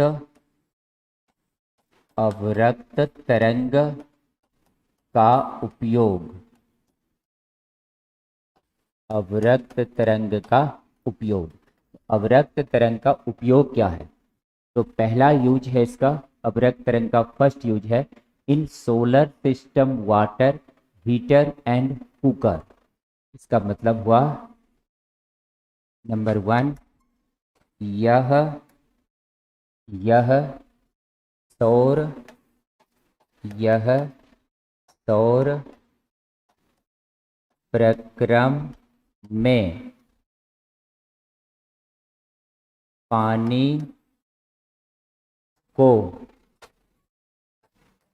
पानी को गर्म करने और सोलर कुकर में खाना बनाने के लिए होता है। देखिए भाई, मार्केट में मिलता है solar water heater. Solar water heater market में मिलता है, ऐसा होता है। ऐसा यहाँ पर एक इसका जो है एक डायग्राम आपको बता देते हैं। ये ऐसे करके एक सिलेंडर के आकार का ये एक चैम्बर होता है। सिलेंडर का आकार का इसका एक चैम्बर होता है और इसमें यहाँ पर इस तरफ से पूरा पैक होता है। इस तरफ से एक ढक्कन लगा होता है जिसको आप खोल सकते हैं, इसमें पानी डाल करके उसको फिर बंद कर देंगे। और यहाँ पर एक प्लेट लगा होता है, इस जगह एक इस तरह का प्लेट लगा होता है। और ये जो प्लेट होता है ये मेटल का होता है, मेटलिक प्लेट होता है। और ये मेटलिक प्लेट होता है और इस तरह के मेटलिक प्लेट के द्वारा यहाँ पे ये मेटलिक प्लेट होता है। और इस मेटलिक प्लेट को हम लोग यहाँ पर पूरा इसको धूप में रख देते हैं। धूप में रखने से ये जो है पूरा गर्म हो जाएगा। ये मेटलिक प्लेट हुआ, it is the metallic plate. इसमें पानी है अंदर में, उसमें क्या है, पानी है, उसमें अंदर में पानी है। इसमें यहाँ पर क्या है, अंदर में वाटर है। तो ये वाटर टैंकर है, ये वाटर टैंकर है। तो ये है आपका water tanker, it is the water tanker. ये हो गया वाटर टैंक, वाटर टैंक भी लिख सकते हैं। और ये हो गया सोलर प्लेट। ये क्या हो गया जी, सोलर प्लेट। अब जैसे ही इस पर यहाँ देखिए कंपनी का नाम है फर्मसन। ये कंपनी है जिसने ये सोलर वाटर हीटर बनाया। बहुत सारी कंपनियां हैं जिसने सोलर वाटर हीटर बनाती है, मार्केट में मिलता है। तो इस पर जैसे ही सनलाइट पड़ेगा, इस पर जैसे ही सनलाइट पड़ेगा, सनलाइट, तो ये ना गर्म होगा, हॉट, एकदम पूरा गर्म हो जाएगा। जब ये गर्म हो जाएगा तो इसमें रखा हुआ पानी भी उसके संपर्क में है, वो प्लेट से संपर्क में है, तो वो भी गर्म होने लगता है। तो आपका ये पूरा का पूरा पानी थोड़ी देर में गर्म हो जाएगा। इसको हम लोग क्या कहते हैं, सोलर वाटर हीटर। इसमें जो गर्म हो रहा है ये वाजिब में सनलाइट का कौन सी तरंगे जा रही है, इंफ्रारेड। तो इंफ्रारेड तरंगे ही उसमें जा रही है, इंफ्रारेड वेव जा रही है। क्यों? क्योंकि सूर्य के प्रकाश में प्रकाश भी है, अल्ट्रावायलेट भी है, एक्स रेज भी है, इंफ्रारेड भी है ना, अल्ट्रावायलेट भी है, सब है सूर्य के प्रकाश में। तो सूर्य के प्रकाश का वो भाग जिसमें केवल उष्मा है, सूर्य का प्रकाश का वो भाग जिसमें केवल उष्मा है, वही है इंफ्रारेड। तो वो इंफ्रारेड से ये गर्म हुआ और ये गर्म होने पर ये इसके प्लेट पर ही ये रखा हुआ, तो ये भी गर्म हो गया। तो सोलर वाटर हीटर में किसका उपयोग होता है, इंफ्रारेड का। सोलर वाटर हीटर में किसका उपयोग होता है, इंफ्रारेड। अब आगे चलिए और यहाँ देखिए, अब इस फिगर को देखिए। ये फिगर अब आपके सामने है। देखिए एक महिला है और इसके पास यहाँ पर है सोलर कुकर। ये सोलर कुकर है, it is the solar cooker. ये सोलर कुकर है। ये महिला क्या कर रही है, ये 4 बर्तन है इसमें अंदर में, छोटा छोटा। एक में हो सकता है उसने चावल रख दिया हो, पानी दे दिया। एक में सब्जी को बना के मसाला वसाला दे के पानी दे के फिर ढक्कन लगा दिया। दूसरा एक में हो सकता है दाल दे दिया, एक में और कुछ दे दिया, आलू दे दिया उबलने के लिए। सब कुछ चारों को 4 बर्तन में रख दिया। ये जो है फर्स्ट पॉट है, ये जो है सेकेंड पॉट है, ये जो है थर्ड पॉट है, और ये जो है इसके पास जो यहाँ पर है ये फोर्थ पॉट है। तो मान लिए इसमें इसने क्या किया, राइस दे दिया। इसमें क्या किया, इसने पोटैटो दे दिया। इसमें क्या किया, इसने दे दिया वेजिटेबल्स दे दिया। इसमें मान लिए इसमें वाटर दे दिया या और पल्स दे दिया, दाल दे दिया, कुछ दे दिया। और ये जो बक्सा है, ये जो बक्सा आप देख रहे हैं, यही प्लेट है, it is the solar plate. ये सोलर प्लेट है, ये सोलर प्लेट है। इसको घर में रखने से खाना नहीं बनेगा, इसको धूप में रखना पड़ेगा। और जैसे धूप में रखेंगे ना तो ये प्लेट गर्म होगा, और ये गर्म होगा यहाँ पर इसके संपर्क में ये पूरा है। बस जैसे गर्म होगा ना पूरा का पूरा ये उबलने लगेगा, चावल उवल सब उबलने लगेगा और खाना बन जाएगा। इसीलिए हम लोग इसको इसको क्या बोलते हैं, सोलर कुकर बोलते हैं। ये क्या है, सोलर कुकर, यही है सोलर कुकर। ये सोलर कुकर है, ये सोलर कुकर है और ये महिला खाना बना रही है धूप में और इसने रख दिया। हो सकता है कि थोड़ी देर में लगा के फिर वो हट जाएगी धूप से, तो खाना उसका थोड़ी देर में बन जाएगा। अंदाज तो लग ही जाता है, आप भी अगर चावल चढ़ाते हैं कुकर में तो अंदाज तो लग ही जाएगा कि मेरा आधा घंटा या 40 मिनट में खाना बनेगा। उतना देर आप तो दूसरा काम भी कर लेते हैं, तो उस प्रकार से ये रख करके इसका खाना बन जाएगा। इसे सोलर कुकर कहते हैं। और यहाँ पर जो सोलर प्लेट यूज हो रहा है, इसमें कौन सी तरंगें जा रही है, इसमें जा रही है इंफ्रारेड वेव। इसमें कौन सी तरंग जा रही है, इंफ्रारेड वेव जा रही है। इंफ्रारेड वेव के द्वारा वो गर्म हो रहा है और फिर खाना बन रहा है। तो ये था आपका सोलर कुकर में इसका उपयोग होता है। और अब आगे है नेक्स्ट। नेक्स्ट देखिए, ये है it is useful to warm, it is useful to warm the earth by sun and hence help to sustains the life of earth. देखिए भाई, दूसरा उपयोग ये भी बहुत इंपॉर्टेंट उपयोग है। दूसरा उपयोग पर भी ध्यान दीजिए। यहाँ पर देखिए दूसरा उपयोग समझिए। यहाँ पर इसका पहले हम हिंदी लिख दें। हिंदी इसका क्या होगा, गौर कीजिए। यहाँ से हम पहले इसको इतना ही अभी ले रहे हैं, तो थोड़ा सा हम बड़ा कर दे रहे हैं, आप सभी के लिए दिखाई पड़े आप सबको ठीक से। देखिए यही है, गौर कीजिए।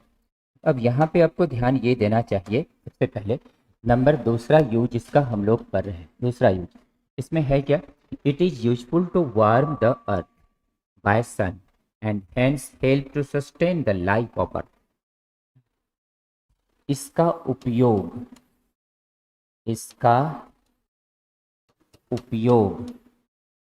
सूर्य द्वारा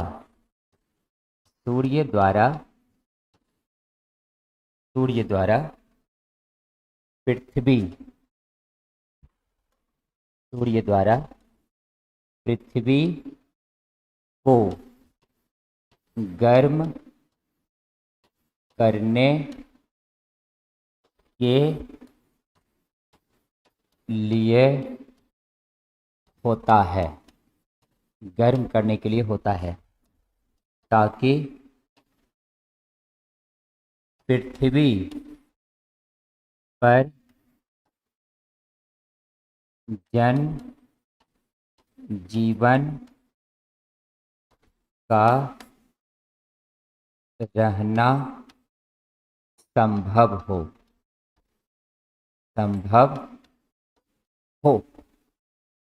देखिए भाई, ध्यान दीजिएगा, एक एक पॉइंट इंपॉर्टेंट है और मुझे उम्मीद है अगर आप ध्यान से पढ़ रहे हैं, याद क्लास में हो जाएगा, फिर से जरूरत नहीं पड़ेगा। तो गौर कीजिए, इसका उपयोग यहाँ पर है कि ये जो पृथ्वी है, पृथ्वी को कौन सा ग्रह कहा जाता है। चलिए भाई जवाब दीजिए, क्वेश्चन आ गया फिर से, पृथ्वी को कौन सा ग्रह कहा जाता है, पृथ्वी को किस प्रकार का ग्रह कहा जाता है, जल्दी से जवाब देना है। पृथ्वी को कैसा ग्रह कहा जाता है, बस थोड़ा देर और लगेगा, उसके बाद ये पूरा हो जाएगा। पृथ्वी को कैसा ग्रह कहा जाता है, बताइए। थोड़ा देर और लगेगा, 5 मिनट, उसके बाद हो जाएगा। पृथ्वी को कैसा ग्रह कहा जाता है, अंजलि कुमारी आप जवाब दें जो क्वेश्चन पूछा गया है। पृथ्वी को नीला ग्रह कहा जाता है, पृथ्वी को नीला ग्रह कहा जाता है, सही जवाब है, पृथ्वी को नीला ग्रह कहा जाता है। देखिए पृथ्वी को नीला ग्रह कहते हैं, गौर करना है, पृथ्वी को हम लोग नीला ग्रह कहते हैं। ये है पृथ्वी, ये पृथ्वी है, ऊपर से देखने पे पृथ्वी जो है नीला दिखाई पड़ता है, पृथ्वी को एक नीला ग्रह कहा जाता है। ये पृथ्वी है और ये जो पृथ्वी है, इस पृथ्वी पर अब ऊपर से सनलाइट आया, ऊपर से सनलाइट आया, ये सनलाइट इस पर पड़ रहा है। ये जो पृथ्वी पे सनलाइट पड़ रहा है, सनलाइट, ये सनलाइट क्या है, इंफ्रारेड है ना, गर्म उष्मा जो उत्पन्न करता है वो क्या है, इंफ्रारेड वेव है। ये इंफ्रारेड वेव इस पर पड़ा, पृथ्वी क्या हो गई, गर्म हो गई। आपने सुना होगा बहुत से हम लोग गांव में भी सुने हैं। कहता है कि इस बार ठंड बड़ा पड़ गया, अगर पृथ्वी नहीं गर्म होगा ना तो बहुत घास उत्पन्न हो जाएगा खेत में। इसका क्या मतलब हुआ?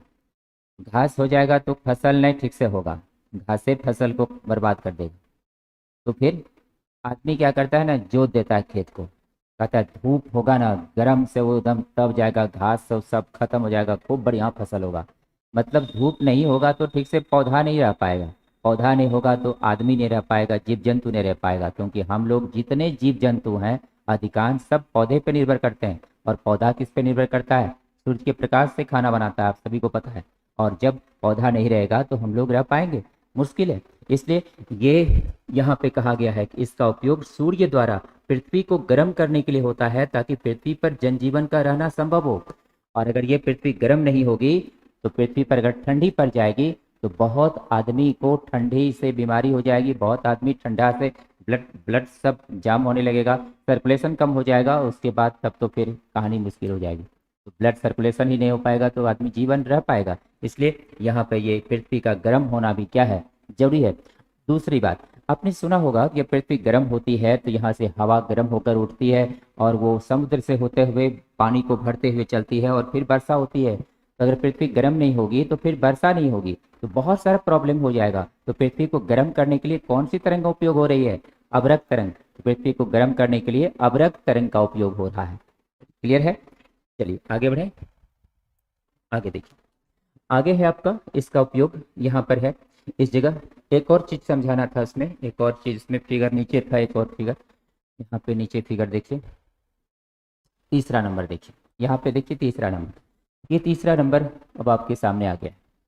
तीसरा में है to obtain photographs for for weather forecasting. इसका मतलब हुआ कि नंबर तीसरा उपयोग हुआ कि इसका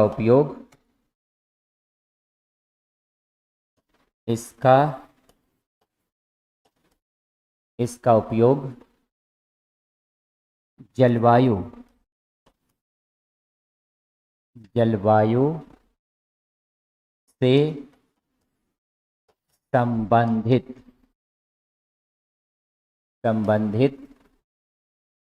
चित्र,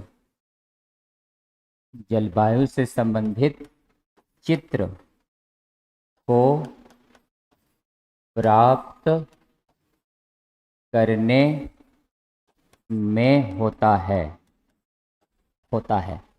देखिए भाई, टीवी खोलते हैं, देखते होंगे कोई जो गर्ल है वो आकर के बताती है कि यहाँ पर टेम्परेचर ऐसा, यहाँ वर्षा होने वाली है, बिहार में इतना टेम्परेचर होने वाला है, और उड़ीसा में बहुत जोर आंधी आने वाली है। ये सब कहाँ से बता देता है?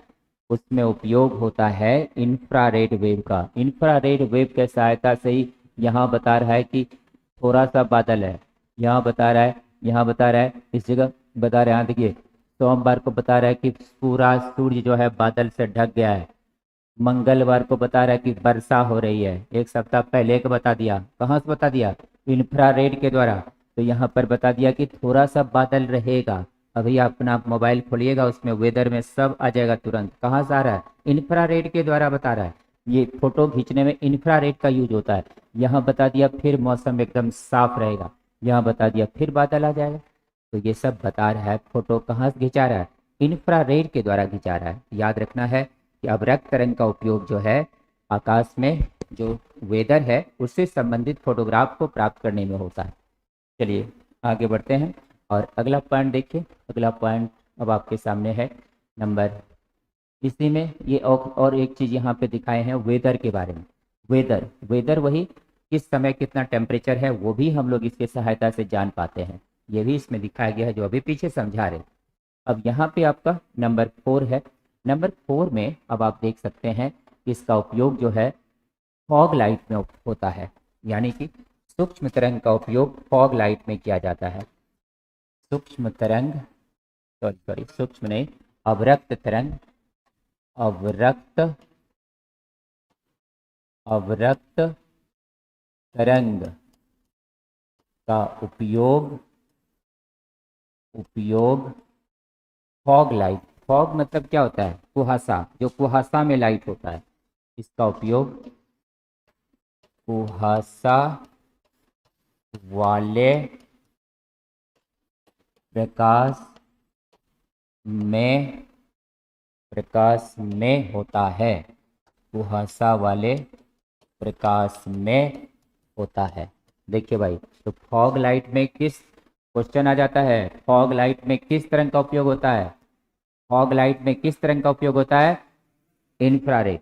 और फॉग लाइट देखें, यहाँ पे आपको फिगर दिखा दिए गाड़ी में, कार में आगे में बड़ा बड़ा हेडलाइट लगा होता है।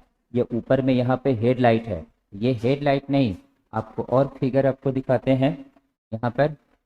यहाँ देखिए, इस फिगर को देखिए, ये फिगर देखिए, यहाँ पे जो है ये हेडलाइट है, इट इज द हेडलाइट, ये हेडलाइट है। लेकिन अगर देखें, यहाँ देखें, ये नीचे में देखेंगे तो ये जो है ये फॉग लाइट है। नीचे में रहता है छोटा छोटा नीचे में पीला पीला लाइट निकलेगा कार में, बस में, ट्रक में, सब में आजकल रहता है। और वो कुहासा को बहुत दूर तक भेज देता है और दूर से गाड़ी दिख जाती है। नहीं तो कुहासा में बहुत सारा एक्सीडेंट हो जाता है, इसलिए, क्योंकि साधारण लाइट से दिखाई नहीं पड़ता आगे का। इसलिए फॉग लाइट में किस तरह का उपयोग होता है, फॉग लाइट में किस तरह का उपयोग हम लोग करते हैं, फॉग लाइट में किस तरह का उपयोग करते हैं, तो फॉग लाइट में याद रखना है कि हम लोग उपयोग करते हैं किसका, इंफ्रारेड वेव का। तो यहाँ पर इंफ्रारेड वेव है, यही है फॉग लाइट में इंफ्रारेड वेव का उपयोग होता है। तो यहाँ से देख सकते हैं, it is the infrared wave, infrared wave and it is the fog light. यही लाइट क्या कहलाता है, फॉग लाइट कहलाता है, it is the fog light, यही फॉग लाइट है। इसको जरा कलर चेंज करना पड़ेगा यहाँ पर, ये फॉग लाइट है, ये जो है फॉग लाइट है, फॉग लाइट में इसका उपयोग होता है। तो याद रखिएगा कि गाड़ी में फॉग लाइट में किस तरह का उपयोग होता है, इंफ्रारेड वेव का।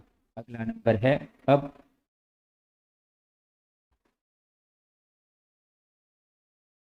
देखिए भाई, तो थोड़ा छोटा कर रहे हैं, लास्ट नंबर है ये, और यही है लास्ट नंबर, 5 नंबर। देखिए 5 नंबर लास्ट नंबर है। देखिए अब यहाँ पे गौर कीजिए, 5 नंबर में क्या है, 5 नंबर में है, नंबर 5 में है useful to treat muscular strain. इसका उपयोग, इसका उपयोग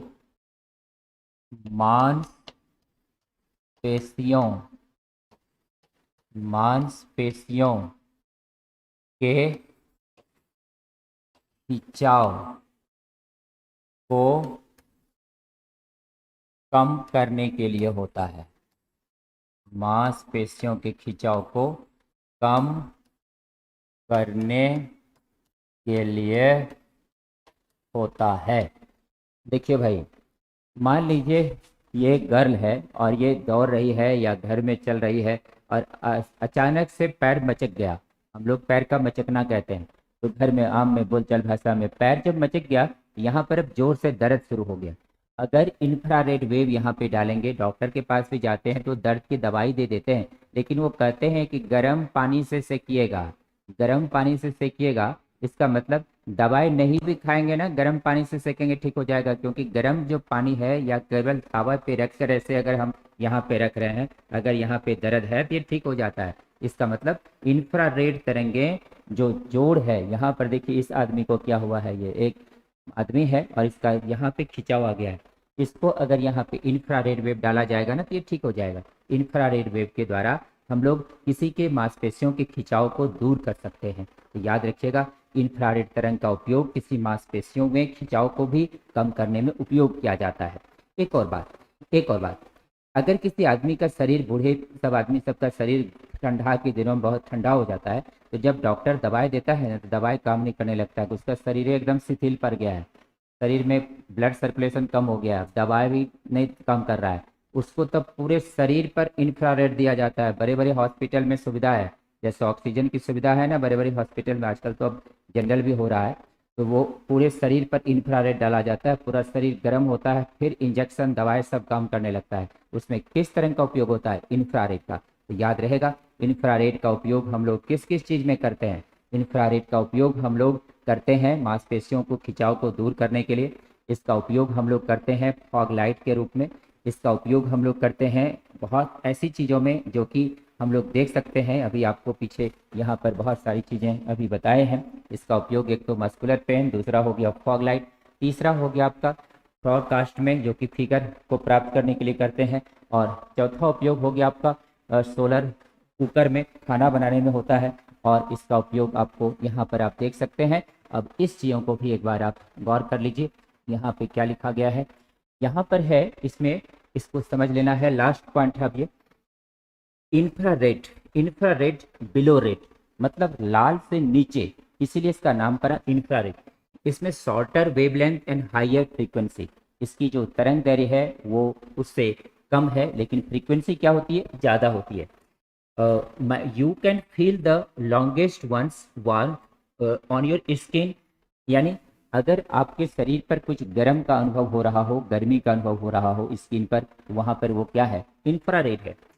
you can feel the longest ones warm, अगर ये हो गया। Heat lamps gives off infrared, ये सारी बात पहले भी बोल चुके हैं कि जो गर्म जो लैंप होता है वो भी हमें क्या देता है? इंफ्रारेड देता है। Warm object give of more heat energy, जितनी भी गर्म वस्तु है वो सब देता है। इसको लिखने की जरूरत नहीं है, ये पीछे आपको लिखाया जा चुका है। और आगे है थर्मोग्राम। थर्मोग्राम के बारे में आपको कल डिटेल से बताएंगे। तो आज हम लोग यहाँ तक पहुँचे, समय बहुत हो गया है, इसलिए आज बहुत ज़्यादा समय हो गया है। इसके लिए आप सब इतने देर तक लगे रहे, इसके लिए आप सभी को धन्यवाद। लेकिन कभी कभी लेट हो जाता है, इसके लिए आप सभी को थोड़ा मेंटली प्रिपेयर रहना होगा। लेकिन कभी कभी टाइम पे तो छोड़ ही देते हैं, कभी कभी लेट हो सकता है। थैंक यू, मिलते हैं अगले क्लास में। Thank you.